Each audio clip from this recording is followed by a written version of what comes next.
इसके लिए दोस्तों किसी भी ब्राउजर के गूगल में हमें टाइप करना है पासपोर्ट सेवा, और ये जो पहला लिंक आ रहा है पासपोर्ट सेवा का, इस लिंक को आपको ओपन कर लेना है और इस प्रकार से आप आ जाएंगे पासपोर्ट सेवा के ऑफिशियल वेबसाइट के ऊपर। कुछ एडवाइजरी आ रहा है, इसे हम क्लोज कर देंगे। अब यहाँ पे आपको क्विक लिंक के अंदर सारे ऑप्शन मिल जाएंगे। अप्लाई फॉर पासपोर्ट के ऑप्शन के ऊपर हमें क्लिक करना है। वैसे अपॉइंटमेंट का डिटेल भी पहले आप चेक कर सकते हैं। अगर आपने अप्लाई किया है तो पासपोर्ट का स्टेटस चेक कर सकते हो, लेकिन फिलहाल अभी हमें अप्लाई फॉर पासपोर्ट के ऊपर क्लिक करना है। अब देखिए यहाँ पे कई सारे ऑप्शन मिल जाते हैं, जहाँ पे हमें फ्रेश या री इशू ऑर्डिनरी पासपोर्ट के ऊपर हमें क्लिक करना है। अब उसके बाद देखिए दोस्तों, पासवर्ड बनाने के लिए हमें सबसे पहले यहाँ पे अकाउंट क्रिएट करना होगा। अकाउंट क्रिएट करने के लिए रजिस्टर का ऑप्शन है, यहाँ पे भी रजिस्टर का ऑप्शन है, इसके ऊपर हमें क्लिक करना है। अब हमें यहाँ पे यूजर रजिस्टर करना है, तो यहाँ पे सबसे पहला सीपीबी दिल्ली का ऑप्शन है, लेकिन इसे सेलेक्ट नहीं करना है। ये सिर्फ सरकारी काम से जो विदेश जाते हैं ऑफिसर लोग, उनके लिए है। हमें पासपोर्ट ऑफिस के ऊपर क्लिक करना है। अब यहाँ पे पासपोर्ट ऑफिस का ऑप्शन है, तो मैं बिहार से हूँ, मेरा पासपोर्ट ऑफिस पटना है, तो यहाँ पे मैं पटना सेलेक्ट कर लेता हूँ। उसके बाद आपको अपना फुल नेम डाल देना है, जिसमें इंजीनियर, डॉक्टर या कोई भी एक्स्ट्रा वर्ड नहीं लगाना है। जो आपके प्रूफ के ऊपर है, आधार कार्ड के ऊपर है, वही नेम डालेंगे। अपना एक ईमेल आईडी डाल देंगे। फिर पूछा जा रहा है क्या आप अपना ईमेल आईडी को लॉगिन आईडी बनाना चाहते हैं, तो यहाँ पे हम यस करेंगे तो हमारा ईमेल आईडी लॉगिन आईडी बन जाएगा। उसके बाद एक पासवर्ड बना लेना है, लेकिन पासवर्ड बनाते समय ध्यान रखिएगा, एक कैपिटल लेटर, एक स्मॉल लेटर, 0 से 9 तक कोई नंबर, स्टार डॉट कॉमा है, कुछ स्पेशल कैरेक्टर, और टोटल जो है मिनिमम 8 से 14 कैरेक्टर के बीच आपका पासवर्ड होना चाहिए। पासवर्ड बना के साइन अप के ऊपर क्लिक करना है। चलिए दोस्तों, अब हमारे ईमेल आईडी के ऊपर ओटीपी गया है। ओटीपी हम यहाँ पे एंटर करेंगे और कंप्लीट साइन अप के ऊपर क्लिक करेंगे, और इस प्रकार से हमारा जो अकाउंट है सक्सेसफुली क्रिएट हो जाता है। बैक टू लॉगिन के ऊपर क्लिक करके लॉगिन करेंगे। लॉगिन करने के लिए ईमेल आईडी डालेंगे और कंटिन्यू के ऊपर क्लिक करेंगे। उसके बाद फिर ओटीपी के थ्रू भी लॉगिन कर सकते हो या पासवर्ड के थ्रू भी। तो ओटीपी के थ्रू मैं गेट ओटीपी के ऊपर क्लिक करता हूँ, बोला है ओटीपी भेजा गया है, तो ओके कर देते हैं और ओटीपी एंटर करके साइन इन के ऊपर क्लिक करेंगे। अब उसके बाद देखिए दोस्तों, यहाँ पे आपको फ्रेश पासपोर्ट और री इशू पासपोर्ट का ऑप्शन देखने को मिल जाएगा। इस ऑप्शन के ऊपर क्लिक करके हमें आगे बढ़ना है। अब यहाँ पे पासपोर्ट नंबर और डेट ऑफ बर्थ पूछा जा रहा है, लेकिन हमें पासपोर्ट रिन्यू नहीं करना है, यानी री इशू नहीं करना है, हमें नया पासपोर्ट बनाना है। इसके लिए एस्केप और नाउ वाले ऑप्शन के ऊपर हमें क्लिक कर देना है। अब यहाँ पे पासपोर्ट ऑफिस पटना आ चुका है, क्योंकि हमने अकाउंट बनाते समय पटना डाला था। अब नेक्स्ट बटन के ऊपर हम क्लिक करेंगे। अब आपको यहाँ पे कई सारे ऑप्शन देखने को मिलते हैं, जिसमें कि फ्रेश पासपोर्ट को हम सेलेक्ट करेंगे। आप चाहे तो री इशू यानी कि पासपोर्ट रिन्यू वाले ऑप्शन के ऊपर क्लिक कर सकते हैं, लेकिन अभी हमें नया बनाना है। उसके बाद टाइप ऑफ एप्लीकेशन नॉर्मल रखेंगे। टाइप ऑफ पासपोर्ट बुकलेट, यहाँ पे हम 36 पेज को सेलेक्ट करेंगे और सेव एंड नेक्स्ट के ऊपर क्लिक करेंगे। अब दोस्तों, यहाँ पे हमें अपना बेसिक डिटेल फिल करना है, जैसे कि गिवन नेम के अंदर आपका आ जाता है फर्स्ट नेम और मिडिल नेम, जिसमें कोई भी एक्स्ट्रा सैल्यूटेशन नहीं होना चाहिए, जैसे कि इंजीनियर, डॉक्टर, कुछ भी एक्स्ट्रा नहीं होना चाहिए। सर नेम एज पर आप अपना आधार डिटेल यहाँ पे डाल सकते हैं। और फिर हम नीचे स्क्रॉल करते हैं, तो यहाँ पे हमें अपना जेंडर सेलेक्ट करना है। और क्या आपका कोई अदर नेम भी है, तो यस नो में जवाब दे सकते हैं। मेरा कोई अदर नेम नहीं है। क्या आपने कभी नेम चेंज किया है, तो यहाँ पे हम नो करेंगे। उसके बाद डेट ऑफ बर्थ आपको अपना आधार कार्ड के अकॉर्डिंग डाल देना है। Place of birth, city, town, जो विलेज जो भी है आप अपना डाल देंगे, जन्म का जो भी स्थान होगा। मैरिटल स्टेटस आपको सेलेक्ट कर लेना है।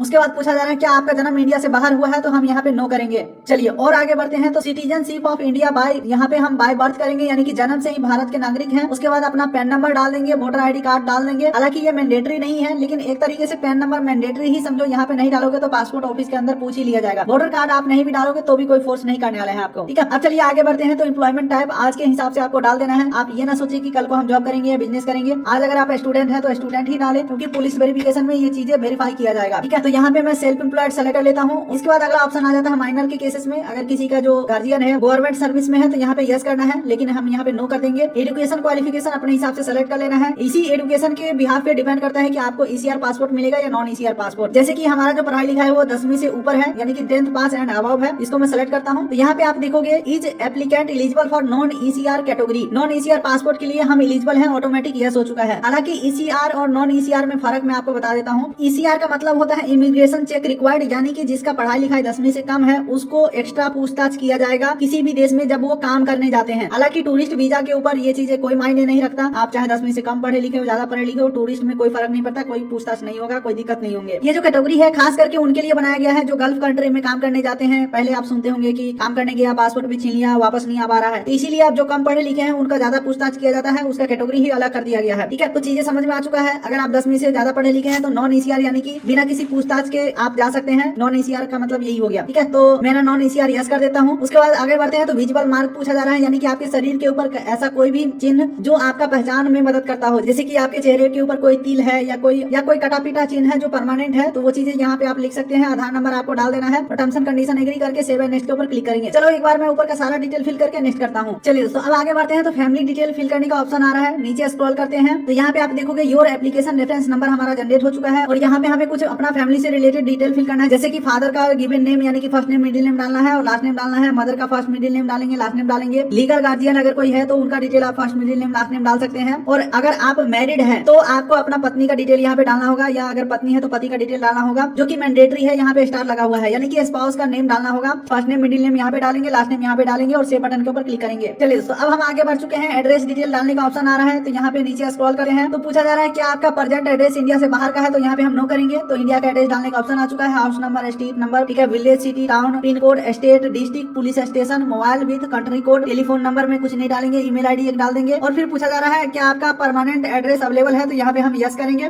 तो फिर पूछा जा रहा है is your permanent address same as present address, यानी कि यहाँ पे जो एड्रेस पूछा जा रहा है ये सब प्रेजेंट एड्रेस पूछा जा रहा है। अगर आपका करंट परमानेंट दोनों सेम है तो यस कर देंगे, या अगर आपका अलग है तो नो करेंगे। तो आपका परमानेंट एड्रेस डालने का ऑप्शन आ जाएगा। फिलहाल मेरा करंट परमानेंट सेम है तो यस के ऊपर क्लिक करेंगे और ऊपर का सारा डिटेल फिल करके सेव एंड नेक्स्ट के ऊपर क्लिक करेंगे। अब उसके बाद देखिए यहाँ पे बोला जा रहा है आपके इस ईमेल आईडी के ऊपर कभी भी मेल वगैरह जा सकता है, तो ओके हम ओके कर देते हैं यहाँ पे। अब देखिए यहाँ पे इमरजेंसी कॉन्टैक्ट डिटेल पूछा जा रहा है, तो आपके जान पहचान में जो भी एक्टिव पर्सन होंगे, यानी कि कोई अचानक से जरूरत पड़ गया, मान के चलो आप दूसरे कंट्री में हो, ऑफिसर को किसी भी रीजन की वजह से आपके घर पे कॉन्टैक्ट करना हो, तो वो सबसे पहले इस डिटेल के ऊपर कॉन्टैक्ट करेंगे। तो जो भी आपका जान पहचान का हो, चाहे रिश्तेदार हो, चाहे दोस्त हो, जो एक्टिव पर्सन हो, समझ रहे हो ना, यानी कि कोई फोन वगैरह इग्नोर ना करता हो, ठीक है। तो ऐसे आदमी का डिटेल यहाँ पे डाल देना है, name and address, mobile number और ईमेल आईडी चाहे तो डाल सकते हैं और सेव एंड नेक्स्ट ऊपर क्लिक करना है। चलिए अब यहाँ पे प्रीवियस पासपोर्ट का डिटेल पूछा जा रहा है। यहाँ पे पूछा जा रहा है have you ever hold any identity certificate, जैसे कि राष्ट्रपति पुरस्कार वगैरह कभी आपको मिला है, तो यहाँ पे हम नो करेंगे। उसके बाद यहाँ पे पूछा जा रहा है details of previous current diplomat official passport, यानी कि क्या कभी आपने सरकारी सेवा में रहते हुए कभी आपको डिप्लोमेट यानी कि सरकारी पासपोर्ट वगैरह कोई मिला है, तो यहाँ पे हम डिटेल नॉट अवेलेबल करेंगे। और फिर पूछा जा रहा है क्या आपने कभी पासपोर्ट के लिए अप्लाई किया था जो आपको इशू नहीं हुआ, तो यहाँ पे हम नो करेंगे, यानी कि हमने पहले कभी ट्राई नहीं किया, ठीक है। सेव एंड नेक्स्ट के ऊपर क्लिक करते हैं। अब दोस्तों यहाँ पे कुछ सवाल पूछे जा रहे हैं, सभी सवालों का जवाब अलग अलग हो सकता है। अगर आपको यहाँ पे समझ में नहीं आ रहा है तो इसे आप ट्रांसलेट करके हिंदी में भी कर सकते हो, जैसे कि इस पेज के ऊपर राइट क्लिक करेंगे, ट्रांसलेट टू इंग्लिश है इसके ऊपर क्लिक करेंगे और यहाँ पे इंग्लिश को चेंज कर देंगे हिंदी में, और ट्रांसलेट के ऊपर हमने क्लिक कर दिया। तो देख सकते हैं यहाँ पे पूछा जा रहा है क्या आपके द्वारा कथित रूप से किए गए अपराधों के संबंध में भारत की किसी आपराधिक अदालत में कोई कार्यवाही लंबित है, तो यहाँ पे हम नो करेंगे। क्या किसी अदालत द्वारा वर्तमान में लागू किसी कानून के तहत आपकी गिरफ्तारी का वारंट जारी किया गया है, तो यहाँ पे हम नो करेंगे। क्या किसी न्यायालय द्वारा आपको भारत के प्रस्थान करने से रोकने का आदेश जारी किया गया है, तो यहाँ पे हम नो करेंगे। आगे बढ़ते हैं। तो यदि आवेदक को भारत में किसी न्यायालय द्वारा घोषित ठहराया गया हो निम्नलिखित के विवरण प्रदान करे, तो यहाँ पे हम नहीं करेंगे। क्या यदि आवेदक का पासपोर्ट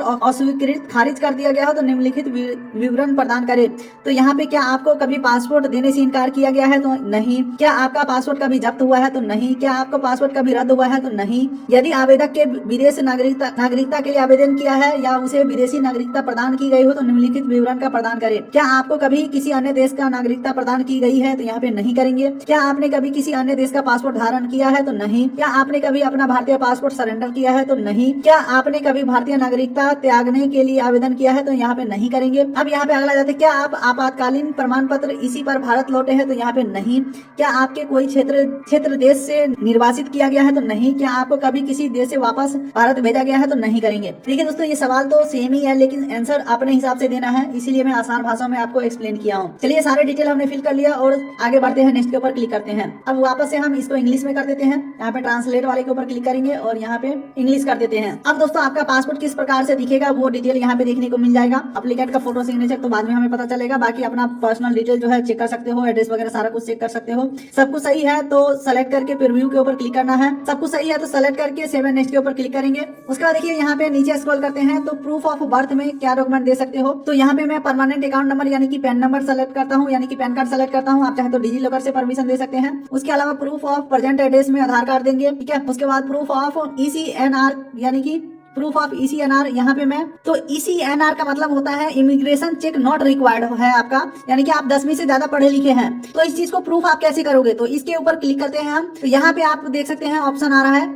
कि आप मैट्रिकुलेशन या हायर एजुकेशन का सर्टिफिकेट दे सकते हो, नर्सिंग सर्टिफिकेट हो गया या किसी इंस्टीट्यूट का जो सर्टिफिकेट है वो आप दे सकते हो, या आपके पास ITR है, इनकम टैक्स रिटर्न है, तो वो भी आप फाइल यहाँ पे अपलोड कर सकते हो। तो मैं यहाँ पे मैट्रिकुलेशन और हायर एजुकेशन पास सर्टिफिकेट को सिलेक्ट करता हूँ। अब यहाँ पे सारे डिटेल को डिजी लॉकर से यहाँ पे दे सकते हो। अब यहाँ पे सारे डिटेल को डिजी लॉकर से भी दे सकते हो, लेकिन मैं यहाँ पे मैनुअली अपलोड करने वाला हूँ, क्योंकि दोस्तों डिजी लॉकर से फैच करेंगे तो एक एक स्पेलिंग जो है वो हम बिल्कुल भी मॉडिफाई नहीं कर पाएंगे। अगर कुछ गलती होगा तो वो भी गलत पासपोर्ट के ऊपर आ जाएगा। तो मैं चाहता हूँ कि मैनुअली मैं सारा डिटेल दूंगा पासपोर्ट ऑफिस के ऊपर। तो टर्म्स एंड कंडीशन एग्री करके पहले इसके अंदर अपना जिला का नाम डाल के प्रीव्यू के ऊपर क्लिक करना है। अब देखिए यहाँ पे ओके के ऊपर हमें क्लिक करना है। अब देखिए यहाँ पे प्रीव्यू निकल के आ चुका है। एक बार सारा डिटेल वेरीफाई कर लेना है। अगर किसी का अप्लाई कर रहे हैं तो उनको प्रिंट के ऊपर क्लिक करके PDF भेज करके एक बार चेक करा लेना है। ठीक है, तो मेरा ये सारा डिटेल सही है। ठीक है, तो मेरा ये सारा डिटेल सही है, तो इसे मैं क्लोज कर दूंगा। यानी कि प्रीव्यू हमारा हो गया है टर्म्स एंड कंडीशन एग्री करके, सेव करके, और फिर सबमिट बटन के ऊपर हम क्लिक करेंगे और ये हमारा जो एप्लीकेशन है वो सक्सेसफुली सबमिट हो चुका है। पे एंड शेड्यूल अपॉइंटमेंट के ऊपर हम क्लिक करेंगे। यहाँ पे हमें सेलेक्ट PSK का ऑप्शन है। तो हमारे समस्तीपुर जिला में भी पोस्ट ऑफिस पासपोर्ट सेवा केंद्र है, तो इसके मैं सेलेक्ट करता हूँ। यानी कि हमें यहीं पे डॉक्यूमेंट वेरिफिकेशन के लिए जाना होगा। ओके के ऊपर मैं क्लिक करता हूँ। अब यहाँ पे अपॉइंटमेंट का डिटेल आ रहा है, कहाँ पे अपॉइंटमेंट खाली है, और यहाँ पे डेट भी हम सेलेक्ट कर लेंगे अपॉइंटमेंट के हिसाब से। तो यहाँ पे 1 हफ्ते का डेट आ रहा है, तो जिस डेट में अपॉइंटमेंट खाली है उस डेट को मैं सेलेक्ट कर लेता हूँ। जो ग्रीन कलर का डेट है इसमें अपॉइंटमेंट खाली है, सेलेक्ट कर लिया हूँ। मेक पेमेंट के ऊपर मैं क्लिक करता हूँ। ओके के ऊपर मैं क्लिक कर देता हूँ। 1500 रुपया जो फीस है पासपोर्ट बनाने का, उस फीस को हमें पेमेंट करना है। पे नाउ के ऊपर हमें क्लिक करना है। अब यहाँ पे हम पेमेंट ऑप्शन के ऊपर आ चुके हैं। UPI ऑप्शन को हम सेलेक्ट करेंगे और यहाँ पे कंफर्म के ऊपर क्लिक करेंगे और QR कोड जनरेट हो चुका है और इस QR कोड को स्कैन करके हम पेमेंट करेंगे कंफर्म। जैसे ही हमारा पेमेंट कंफर्म होता है हमारा सक्सेसफुली अपॉइंटमेंट बुक हो जाता है और इस प्रकार का फाइनल रिसिप्ट भी हमें डाउनलोड हो जाता है। इसे डाउनलोड करके दिए गए समय के ऊपर हमें पासपोर्ट ऑफिस जाना होता है। पासपोर्ट ऑफिस में ध्यान रखिएगा, जाते समय आपको अपना ओरिजिनल आधार कार्ड, ओरिजिनल पैन कार्ड और ओरिजिनल मार्कशीट आपको लेकर के जाना है। यानी कि सर्टिफिकेट आपको लेकर के जाना है। 1-2 कलर फोटो आपको रख लेना है और सारे डॉक्यूमेंट का एक फोटोकॉपी करा लेना है। और जो टाइमिंग दिया हुआ है उस टाइमिंग से आधा घंटा पहले ही आपको पासपोर्ट ऑफिस के ऊपर पहुंच जाना है। और जैसे आपका पासपोर्ट ऑफिस के ऊपर 3 स्टेज में आपका प्रोसेस कंप्लीट किया जाएगा। पहले स्टेज में आपको आपका सारा डिटेल दिखाया जाएगा जो आपने ऑनलाइन फिल किया है। कुछ भी अगर मिस्टेक होगा तो वो ऑनलाइन अप्लाई करने में अगर आपने कुछ भी मिस्टेक किया है तो वो आप पहले स्टेज में सही करवा सकते हैं। उसके बाद दूसरे स्टेज में आपका KYC किया जाएगा, यानी कि आपका बायोमेट्रिक, आपका फोटो लिया जाएगा। और तीसरे स्टेज में कभी कभी पूछताछ होता है, कभी कभी ऐसे ही पास कर दिया जाता है। तो इस प्रकार से 3 स्टेज में आपका जो वेरिफिकेशन है पासपोर्ट ऑफिस के ऊपर वो कंप्लीट होता है। जैसे ये वेरिफिकेशन कंप्लीट होता है 1 हफ्ते के अंदर अंदर आपके घर के ऊपर सिविल ड्रेस में पुलिस आते हैं वेरिफिकेशन के लिए, जिसे हम पुलिस वेरिफिकेशन कहते हैं। वो जब आएंगे तो उनके आने से पहले 2 गवाह आपको रेडी रखना होगा आसपास के,